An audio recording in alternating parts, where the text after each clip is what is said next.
I'm Dr. Minal Seth.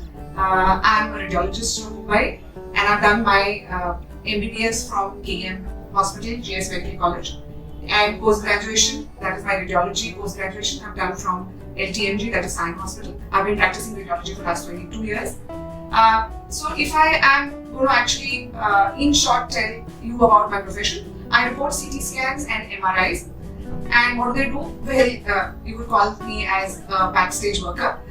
I help my colleagues, that is the referring doctors or the surgeons, to come to a diagnosis. So, interestingly, my journey is kind of not very smooth. It's very bumpy, I realize, but that was many years back. So there I was, a school girl, and we used to stay in a chawl in a 10 by 12 square feet small room where the bathrooms or whatever the WCs were all common. I still remember when I actually realized that where I was staying, the only thing I kind of thought was, okay, I'm going to come out of it and kind of do something good. Being a doctor, okay, it just didn't strike me because financially we were really, really backward. I still remember my mom went out of her way to put me in a convent medium school because that school had no fees. And far-fetched, I mean, right from where I used to stay to maybe say 3-4 kilometers or 5 kilometers, there were hardly anybody of my circle who were in a convent medium school. And from there, I think my journey started. Obviously, I was a bright child. Not that I kind of knew about it, but I realized eventually that when I started, coming first or excelling in studies, and that is why my mom, she kept on, pushing me hard. Okay, you can do better. You can do better. I think that's what is important. Pushing hard, going beyond your limits, and that's how. Because none of my friends went to medicine, or pursued anything beyond, say, doing 10th or something like that. I'm not saying that you don't have to be a housewife. Absolutely no problem. You do whatever you want to. But yes, this was something where I think my mom pushed in, told me to, go beyond your limit, strive more hard, and achieve something where a woman can be financially independent. That's a very important thing in this present scenario that's going on. A woman should be financially independent. Be it a doctor, be it a CA, be a lawyer, any profession, but financial independence. When I look back, I feel, wow, I think, if my mom wouldn't have pushed me, I wouldn't have been here. I really thank her and I thank God that, this could have been done. So that's what I say, just kind of try pushing yourself harder rather than your comfort zone. You will achieve what you want.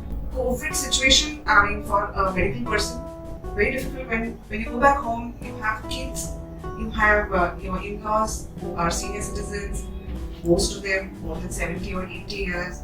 You don't want to expose them with whatever you get from the clinic that you come back to, or because even if you're not, for me, I wasn't directly handling patients, but we had loads of patients coming for CT scan to just know whether their lung was affected or not.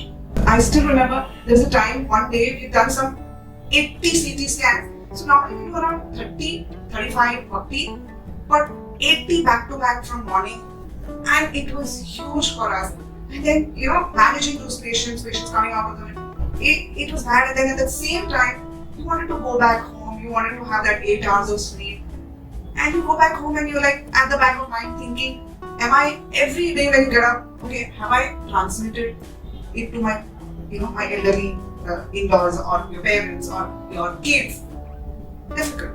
So I think society support, your parents support, your patients support, when they call you up and say that, thanks doctor, I think just because you were there, we actually could get timely intervention or timely support or timely treatment. That helps, that small satisfaction that you've done something for somebody. It's selfish way, but it helps. It just gives you that small pleasures in life. That's how we kind of travel through that era or that period. I hope we don't get more of this coming because it was a disaster that time. I feel one thing is very important. I've always said that. Just kind of try not to always be happy with your comfort zone, because you don't go ahead with it. Once you're satisfied with the comfort that you have presently, your life gets stalled there, which I don't feel you should be doing. Be hungry for knowledge. Be hungry for doing more, be hungry to do always something new, be the driver of your own life. You know, when somebody is sitting beside a driver, that person can read a novel, maybe see a mobile, maybe see outside, see the billboards or whatever. But the driver is so focused on that journey that he will take you to that destination. So be the driver of your life. That will take you to a destination. That's very important.